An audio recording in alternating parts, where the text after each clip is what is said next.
जय हिंद साथियों, मैं अजय विश्वास स्वागत करता हूं आपको अंक अकेडमी 2.0 पर। दूसरे चैप्टर का दूसरा वीडियो है यह है जो कि समुदाय और वन संरक्षण संबंधित है। तो समुदाय क्या है और उससे पहले हम समझ लें समुदाय क्या होता है, तो उसके बाद हमको आसानी होगी समझने में। सबसे पहले समझ लेते हैं समुदाय, तो फिर उसके बाद हम वन संरक्षण की बात करेंगे। समुदाय क्या होता है? समुदाय, ठीक। तो समुदाय उन लोगों या का समूह होता है जो किसी एक क्षेत्र में रहते हैं और जिनकी जीवन शैली, आजीविका और संसाधन आपस में जुड़े होते हैं। समझ में आया? उन लोगों का समूह होता है जो किसी एक क्षेत्र में रहते हों और उनकी जो आजीविका हो गया, उनके जीवन शैली जो हो गए, संसाधन हो गए, आपस में जुड़े रहें, तो वही क्या होते हैं? समुदाय कहलाते हैं। इसे इसको हम लिखते हुए चल रहे हैं ताकि आपको नोट्स बनाने में कोई असुविधा ना हो। समुदाय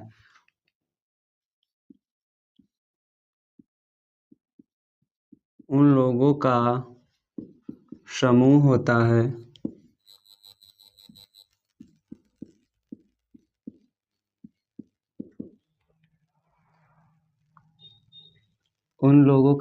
होता है जो किसी एक क्षेत्र में,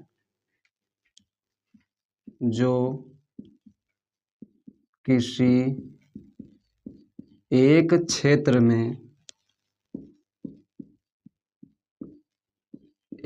में उन लोगों का समूह होता है जो किसी एक क्षेत्र में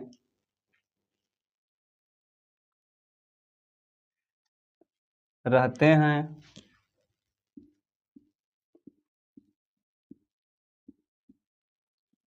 उन लोगों का समूह होता है जो किसी एक क्षेत्र में, उन लोगों का समूह होता है जो किसी एक क्षेत्र में और रहते हों और जिनकी जीवन शैली और जिनकी जीवन शैली,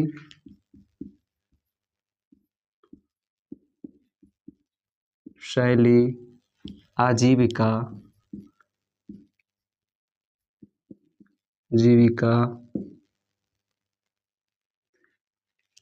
जीवन शैली, आजीविका और संसाधन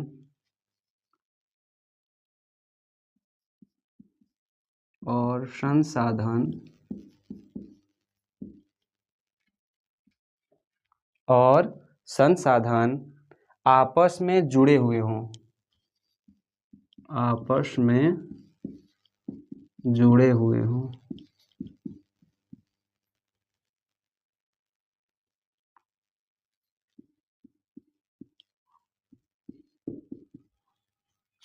समुदाय कहलाते हैं।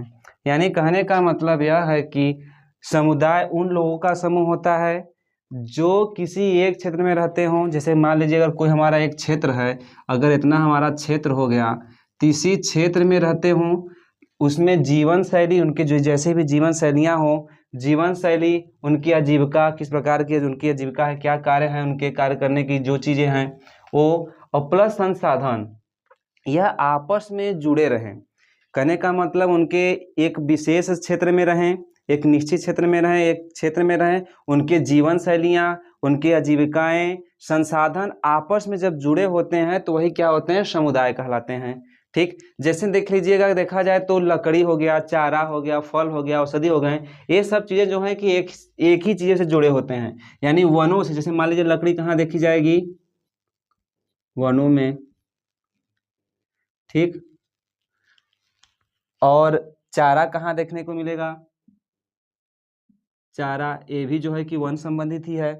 और उसके बाद फल हो गए, औषधि होंगे, यानी किससे रिलेटेड हैं? ये सब है वनों के हैं। यानी यही जो है कि इनके जो समुदाय हो जाते हैं, समुदाय के अंतर्गत। यह एग्जाम्पल देकर समझाने का प्रयास किया हूँ। अब इसके थोड़ा सा देखा जाए, अब दूसरा मेरा था समुदाय समझ में आ गया। अब हम समझेंगे वन संरक्षण क्या है। वन को तो बताने की कोई जरूरत नहीं है। वन मतलब अगर एक मोटा देखी जाए तो वन का आशय है कि जंगल, जहाँ पे बहुत सारे पेड़ पौधे हों या उसमें जीव जंतुएं रहते हों। संरक्षण का मतलब उसकी सुरक्षा करना।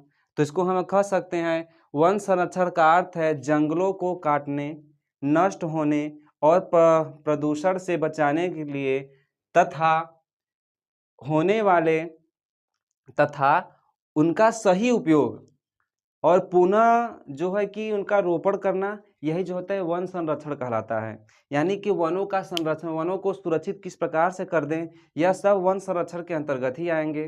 तो इसको भी मैं एक लिख देता हूँ ताकि आपको आसानी हो।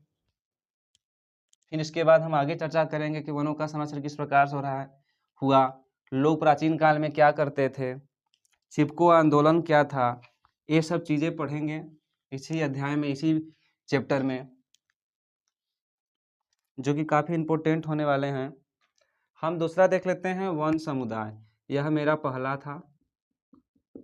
अब देख लेते हैं वन संरक्षण।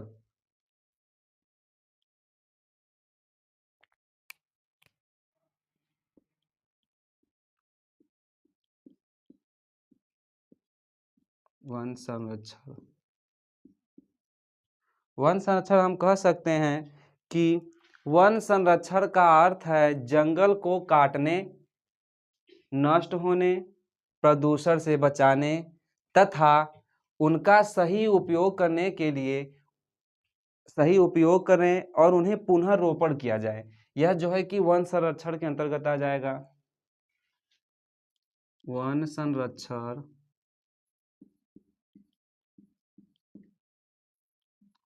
का अर्थ है वनों को काटने, नष्ट करने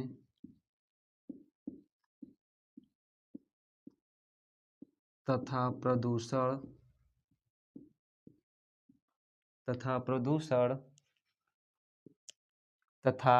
प्रदूषण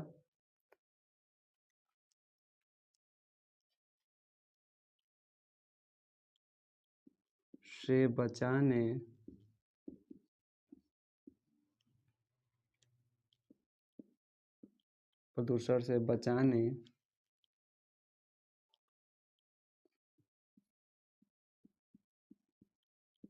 और प्रदूषण से बचाने और पुनः रोपण करना, पुनः रोपण करना।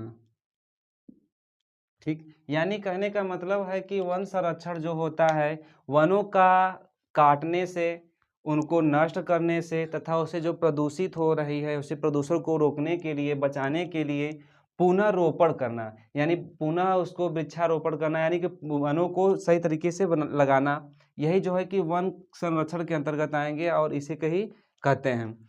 और देख लिया जाए वनों का संरक्षण जरूरी क्यों है।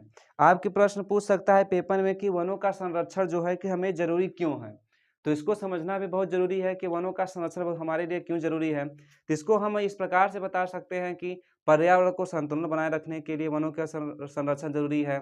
दूसरा, अगर हम इसे देख लिया जाए तो कह सकते हैं कि वर्षा और जल चक्र के लिए, वनों के जीवों को आवास को बचाने के लिए, हमें ऑक्सीजन और शुद्ध हवाओं के लिए जो है कि हमें वनों का संरक्षण करना जरूरी है। अगर पेपर में अगर मान लीजिए पूछ लेगा कि वनों का संरक्षण क्यों जरूरी है, जैसे मान लीजिए क्वेश्चन पूछ लिया कि वनों का संरक्षण क्यों जरूरी है, क्यों जरूरी है। अगर इस प्रकार से हमको पूछ ले क्यों जरूरी है, तो जाहिर सी बात है हम कह सकते हैं, इसको बना के इस प्रकार से लिख सकते हैं कि वनों का संरक्षण हमें इसलिए जरूरी है या निम्नलिखित के वजह से जरूरी है। तो पहला हम इसको बना लेते हैं कि पर्यावरण संतुलन बनाए रखने के लिए, पर्यावरण संतुलन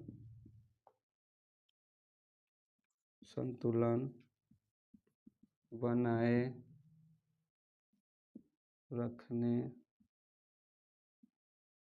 के लिए हमें वनों को सुरक्षित रखना, संरक्षण रखना जरूरी है। ठीक, और उसके बाद अगर दूसरा इसी से बना सकते हैं, वर्षा और जल चक्र के लिए भी बहुत जरूरी है, यानी कि वर्षा का जल चक्र बहुत जरूरी है। वर्षा के जल चक्र के जल चक्र के लिए तीसरा देखा जाए तो शुद्ध हवा या ऑक्सीजन की के लिए। ये देखिए, वर्षा का जो है कि जल का चक्र का मतलब यह है कि जो कि पर्यावरण जो है, वन जो है, वह बहुत प्रभावित डालते हैं वर्षा होने में। इसलिए कहा जाता है वर्षा हो गया या तो वह क्या कहते हैं जल चक्र, वर्षा। और यहाँ और बना दें तो सही रहेगा, इंडिकेट करने में आसानी रहेगी आप लोग को समझने में भी। वर्षा और जल चक्र के लिए इसका जरूरी है हमें वनों के संरक्षण करना, वनों के सुरक्षित रखना। और देखा जाए वन जीवों के आवास के लिए भी, वन जीवों के आवास के लिए भी, वन जीवों के आवास के लिए भी, ठीक, लिए भी हमें देखा जाए। और रही बात हमारा लास्ट, ऑक्सीजन और शुद्ध हवा के लिए भी वनों का जरूरत होना बहुत हमें जरूरत है, यानी वन नहीं रहेंगे तो शुद्ध ऑक्सीजन मिलना संभव नहीं रहेगी। तो इसी प्रकार चौथा को बना सकते हैं हम, ऑक्सीजन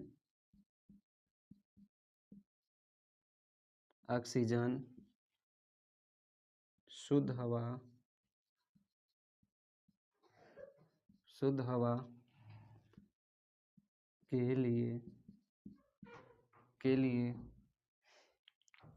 और भी चीजें आप लोग बनाकर लिख सकते हैं कि वनों का संरक्षण किस प्रकार से जरूरी है। तो आज हमने जो है कि सबसे पहले समुदाय और वन संरक्षण पढ़ा, समुदाय क्या होता है उसे देखा, वन संरक्षण देखा, और वन संरक्षण हमारे लिए क्यों जरूरी है इसको भी देखा। अब देखते हैं कि वन का संरक्षण के लिए हमारे देश में या हमारे पूर्वज या हम क्या क्या किए, जिसमें से आपको पता होगा कि राजस्थान का जो एक अलवर जिले हैं उसमें 5 गांव ऐसे थे जिन्होंने 1200 हेक्टेयर वन भूमि जो कि भैरव देव जो कि वहाँ के थे उनको दे दी जाती, यानी घोषित कर दिया जाते कि भैरव देव जी के लिए उनका क्या उद्देश्य रहता है, उनको घोषित कर दी जाती है कि मतलब कि सुरक्षित करने के लिए 5 गांव, यानी जो इसको भी थोड़ा सा करते रहें ताकि आपको भी आसानी हो समझने में, इंडिकेट रहेगा तो ठीक रहेगा, क्योंकि सभी चीज़ें लेक्चर के माध्यम से रहेगी तो थोड़ा हिंट के लिए आपको लिखना भी जरूरी रहेगी। बहुत सब सारी चीज़ें हुई थी देश में, किस प्रकार से वनों की रक्षा की गई, आगे सब बारी बारी से चर्चा होगी।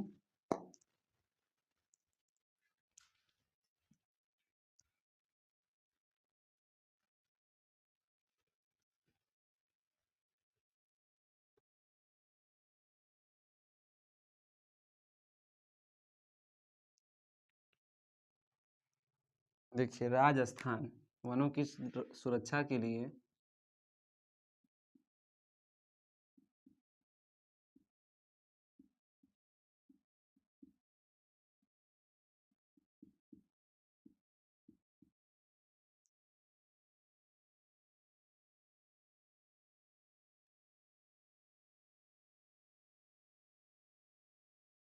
हुए कार्य,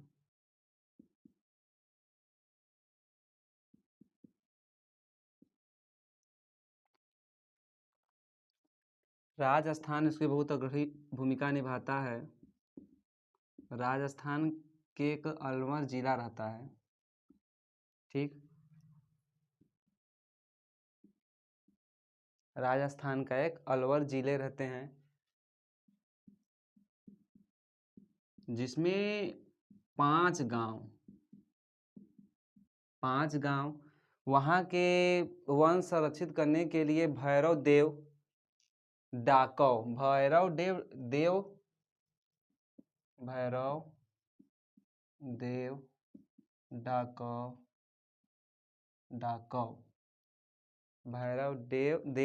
डाकव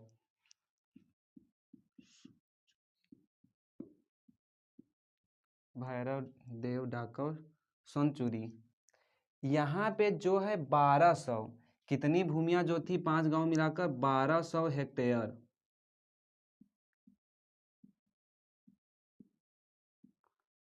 हेक्टेयर समर्पित कर दी जाती है किनको, भैरव देव को। इनको समर्पित कर दी जाती है ताकि इनका क्या हो सके, सुरक्षा की जा सके। जिनका अपना एक नियम था, यानी इन सभी का कुछ नियम था। उस नियम के अंतर्गत वहाँ पे जितने भी जो भी शिकार करना था, शिकार करने के लिए एकदम वर्जित कर दिया गया, यानी शिकार वहाँ होने के लिए हमेशा मना कर दिया गया। और उससे पहले अगर देखा जाए तो जो जनजाति लोग रहते थे प्राचीन काल से ही, वो प्राकृतिक पूजा में आस्थावान रहते थे। वो जो है कि प्राकृतिक पूजा में बहुत आस्थावान रहते थे। उनके जो झुरमुट झुरमुट करके उनके देवी देवताएं होते थे, जो कि वनों के देवी देवता रहते थे, उनका नाम रहता था। ये प्राचीन काल के जो थे उनके जो देवी देवता थे, ठीक, यह देवी देवता होते थे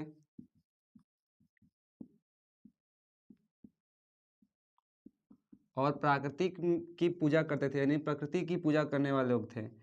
ठीक,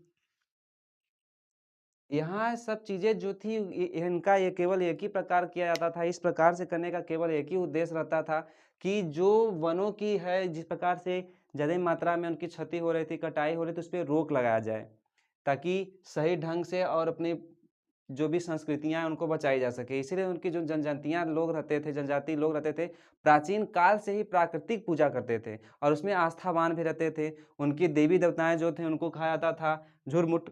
ठीक, इसे भी समझते रहिएगा। अब छोटा नागपुर का एक क्षेत्र है और उसके अगर यही सिलसिले में अगर हम आगे बढ़ते हैं तो छोटा नागपुर का एक क्षेत्र रहता है। छोटा नागपुर, छोटा नागपुर का एक स्थान रहता है।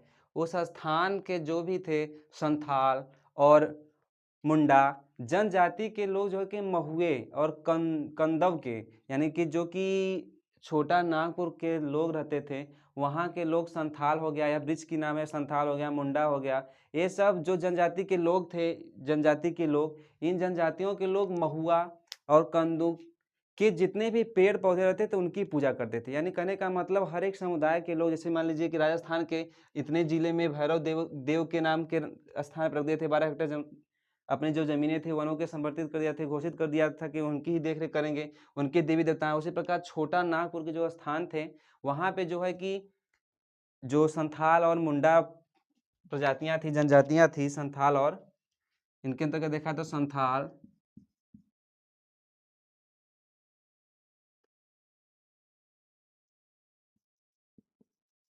और मुंडा, ये सब जो जनजातियां थी,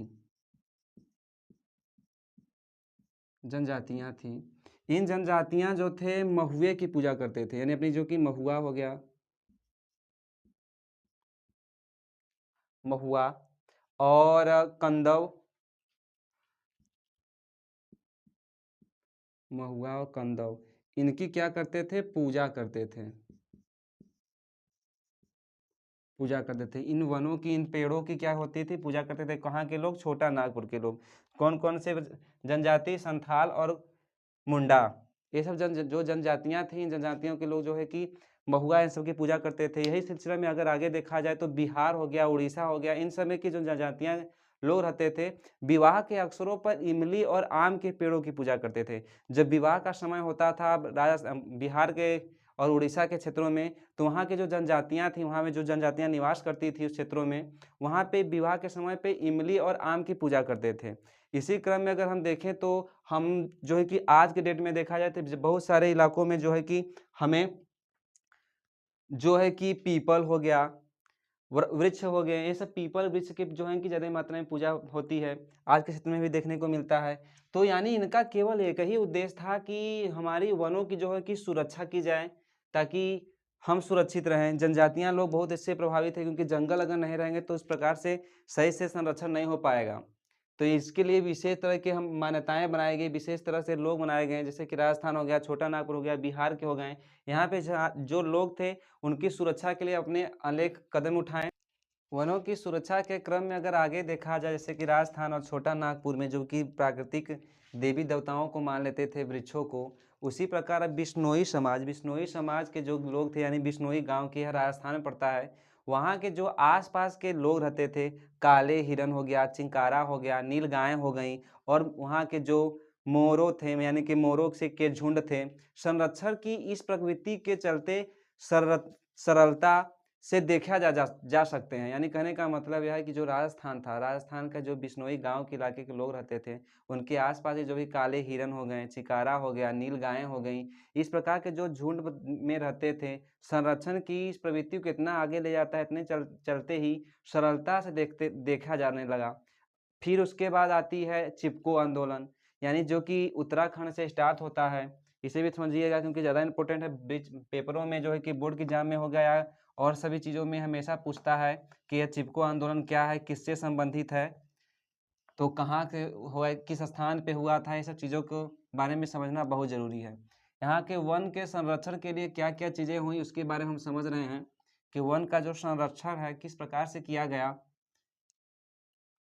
1973 ईस्वी में 1973 ईस्वी में बहुत ज़्यादा मात्रा में वृक्षों की कटाई हो रही थी। ठीक, तो उसी कटाई को रोकने के लिए सबसे ज़्यादा मात्रा में औरतें जो है वृक्षों के आगे आकर उसके जो है कि चपक जाती थी, इसलिए इसको चिपको आंदोलन कहा गया। यानी पेड़ों को बचाने के लिए, पेड़ों को काटने से बचने के लिए उनको जो है कि वृक्षों से चपक जाती थी, तो इसलिए इसको चिपको आंदोलन कहा गया। यह जो है आंदोलन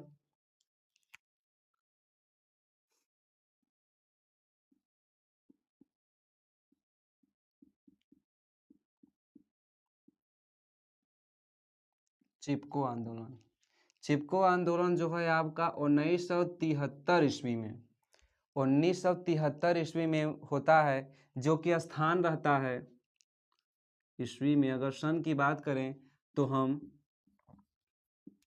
और स्थान देखा जाए, चिपको आंदोलन 1973 ईस्वी में उत्तराखंड में इसको देखने को मिलता है।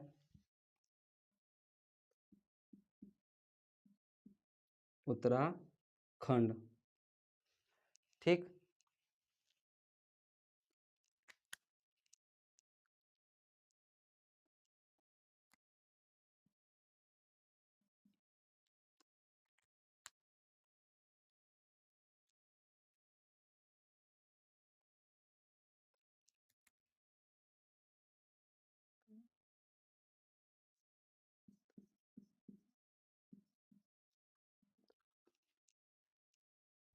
उत्तराखंड में जो है कि चिपको आंदोलन हमको देखने को मिलता है, जहाँ के लोग जो थे पेड़ों से जाकर चपक जाते थे और पेड़ों को संरक्षण करते थे। इसमें सबसे ज़्यादा मात्रा में महिलाओं का बहुत ज़्यादा योगदान रहता है। अगर इसमें देखा जाए तो वृक्षों से, यानी वृक्षों से ही लिखें, यहाँ पे उद्देश्य बना दें, उद्देश्य को देखा जाए तो वृक्षों को काटने से रोकने के लिए,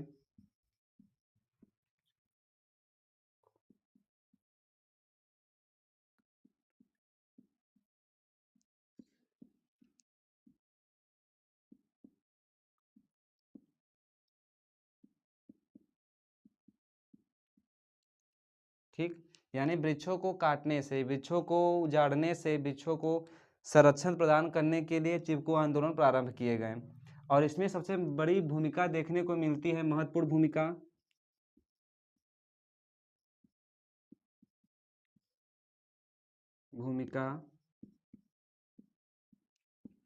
औरतों की, महिलाओं की।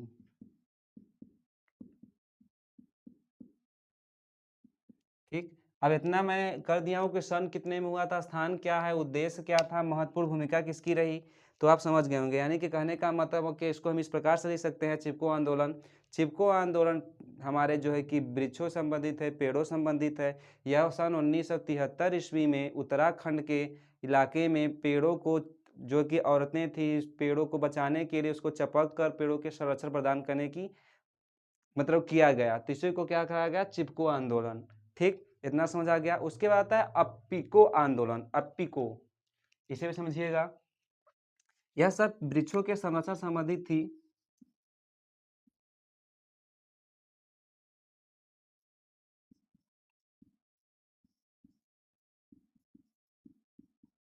अपिको आंदोलन, यह भी वृक्ष से संबंधित है। यह जो है 1973 ईस्वी में, सॉरी 1983 ईस्वी में की गई। इसका अगर सन देखा जाए, सन 1983 ईस्वी, ठीक। इसका स्थान देखा जाए कहाँ हुआ स्थान, तो यह स्थान जो है कर्नाटक में देखने को मिलता है हमको, कर्नाटक में। इसका उद्देश्य वही रहेगा, इसका भी उद्देश्य रहता है वृक्षों को रोकने के लिए, ठीक है। यानी वृक्ष संबंधित हम बोल सकते हैं, वृक्षों से संबंधित,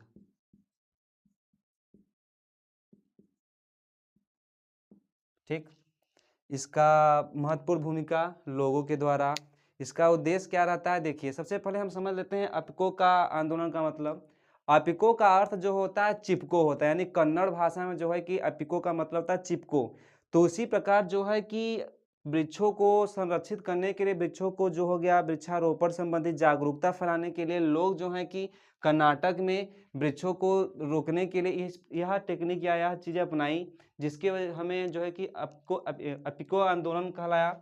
ये भी समझते रहेगा, ये भी वृक्ष संबंधित ही है। तो आगे देखते हैं, भारतीय वनों का असमान वितरण। जैसे आपको पता है कि भारतीय जो वन हैं उसके वितरण जो है कि अनेक प्रकार से हैं, कहीं किस प्रकार से क्या है इसके बारे में हम पढ़ेंगे। सबसे पहले देखा जाए जो है कि 1901 ईस्वी में,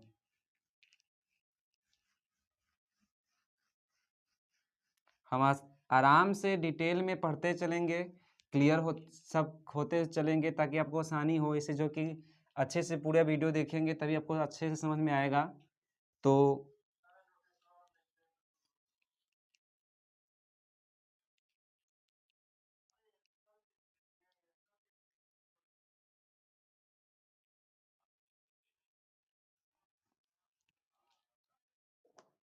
भारतीय वनों का असमान वितरण, भारतीय वनों का असमान वितरण,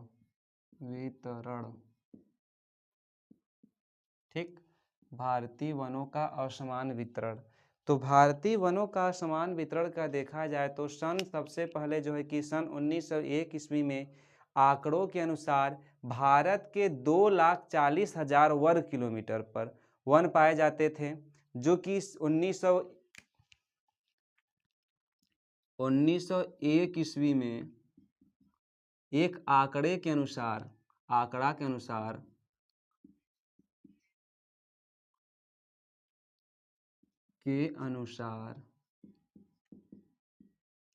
2,40,000 वन पाए जाते थे,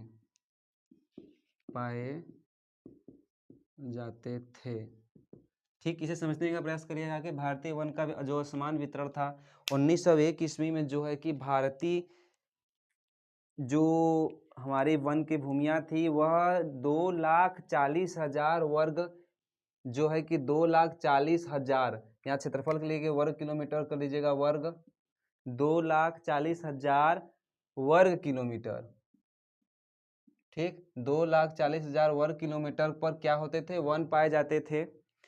और फिर परंतु इस देखिए जाहिर सी बात है, इतने जब मतलब की मात्रा में, इतने क्षेत्रों की मात्रा में पाए जाते थे वन, परंतु जो जनसंख्या की अधिकता होने की वजह से धीरे धीरे जो वनों के काट कर उस पर हम मानव के लिए क्या करने लगे, घर बनाने लगे, उसमें आवास बनाने लगे, जिससे जो कि वनों का जो है कि संकुलित होता चला गया।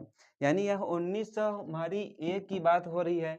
1901 ईस्वी में 2,40,000 वर्ग किलोमीटर पर क्या थे, वनों के लिए थी, वन पाए जाते थे। पर जब जनसंख्या में वृद्धि हुई, मानव की जनसंख्या में वृद्धि हुई, तो धीरे धीरे वनों की क्या होने लगी, कटाइयाँ होने लगी, वनों की काट कर उन पर मानव के लिए घर बनने लगे, यानी उनके आवास बनने लगे, जिसके वजह से जो है कि वन धीरे धीरे क्या होने लगे, संकुचित होने लगे, धीरे धीरे कम होने लगे।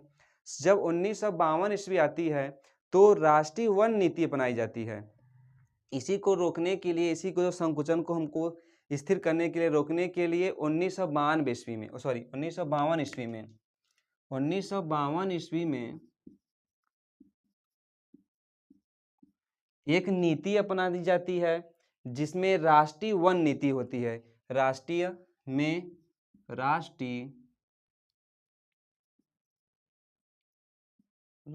वन नीति अपनाई जाती है। ठीक, राष्ट्रीय वन नीति अपनाई जाती है या बनाई गई, जिसके अनुसार पृथ्वी के 33% भाग पर वनों का विस्तार होना चाहिए। उसमें बताया गया 1952 ईस्वी में राष्ट्रीय वन नीति के अनुसार कि जो है कि पृथ्वी पर 33% भाग पर वन का विस्तार होना चाहिए, जिसमें से पहाड़ी भागों में 60% वन, जिसका क्षेत्रफल के देखा जाए तो अधिक व आवरण के हिसाब से, यानी कहने का मतलब कि धीरे धीरे जो कि उस किस प्रकार से बढ़ता चला गया, इसको देखना बहुत समझना जो बहुत ज़रूरी है। इसमें ज़्यादा कुछ नहीं है, लेकिन फिर भी इतनी चीज़ों को समझना जरूरी है कि भारतीय वनों का असमान वितरण में क्या था। भारतीय वन का असमान वितरण इस प्रकार से था कि जब 2,40,000 वर्ग किलोमीटर में 1901 में थी, तो धीरे धीरे जब समय बीतता है तो यह जो है कि वनों में संकुचित आ जाती है। उसके कारण क्या रहते हैं कि भारत मतलब जो कि जनसंख्या थी तेजी से जो है कि वृद्धि होती चली गई, जो कि आवासों के लिए यानी कि मनुष्यों के रहने के लिए घर बनाते चले गए, जिसकी वजह से वन जो है कि संकुचित हो गया। उसके बाद 1952 ईस्वी में एक नीति बनाई जाती है, राष्ट्रीय वन नीति। वन नीति के अनुसार यह बना सुनिश्चित कर दिया गया कि जो पृथ्वी है, वो धरती है, उस पे 33% जो भाग होंगे वहाँ पे वनों का विस्तार होगा। इस नीति के अनुसार 33% भाग पर वन होने चाहिए, ये बातें कही गई, जिसमें से जो 60% हैं पर्वतीय स्थानों पे होने चाहिए, यानी पहाड़ी। ठीक, 60% पहाड़ी होना चाहिए, यानी 60% जो स्थान होंगे, क्षेत्र होंगे, वहाँ पे पहाड़ों पे होने चाहिए वन, ये चीज़ें। अब उसके बाद में देखा जाए क्षेत्रफल की दृष्टि से, जो है कि क्षेत्रफल के अधिक वन एवं आवरण वाले इलाके, जो कि क्षेत्रफल की दृष्टि से वन, जो कि वन हो गए आवरण वाले जो क्षेत्र हैं, राज्य हैं, वह कौन कौन से हैं? क्षेत्रफल के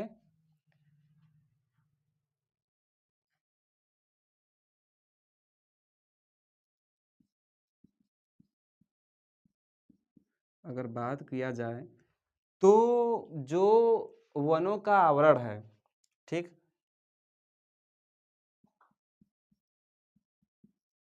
आवरण है, उसमें जो है कि 3 राज्य का सबसे ज़्यादा मात्रा में देखने को मिलता है।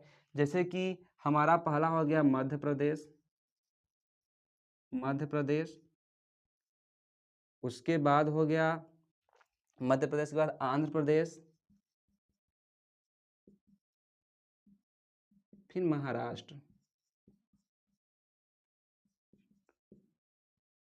मध्य प्रदेश में जो है मध्य प्रदेश में 85,724 वर्ग किलोमीटर, 85,724 वर्ग किलोमीटर। ठीक, और आंध्र प्रदेश की बात की जाए तो आंध्र प्रदेश में अरुणाचल प्रदेश होगा। यहाँ पे अरुणाचल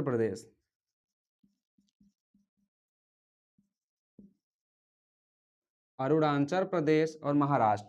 तो अरुणाचल प्रदेश में जो है कि 67,063 वर्ग किलोमीटर, यानी 67,083 वर्ग किलोमीटर।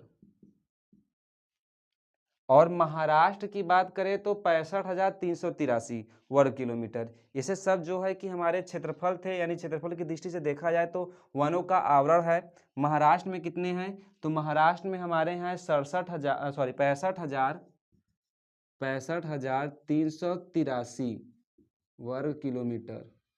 तो आज के लिए बस इतना ही। और जो ये चैप्टर है, चैप्टर समाप्त होगा। हमारा जियोग्राफी का दूसरा चैप्टर जो है पूरी तरह से समाप्त हो चुका है। आपके जो भी डाउट है कमेंट बॉक्स में बताइएगा, ताकि उसके लिए एक वीडियो अलग से बनाया जा सके। ठीक, तो अपना पढ़ाई करते रहें और अपना ख्याल रखते रहें। जय हिंद।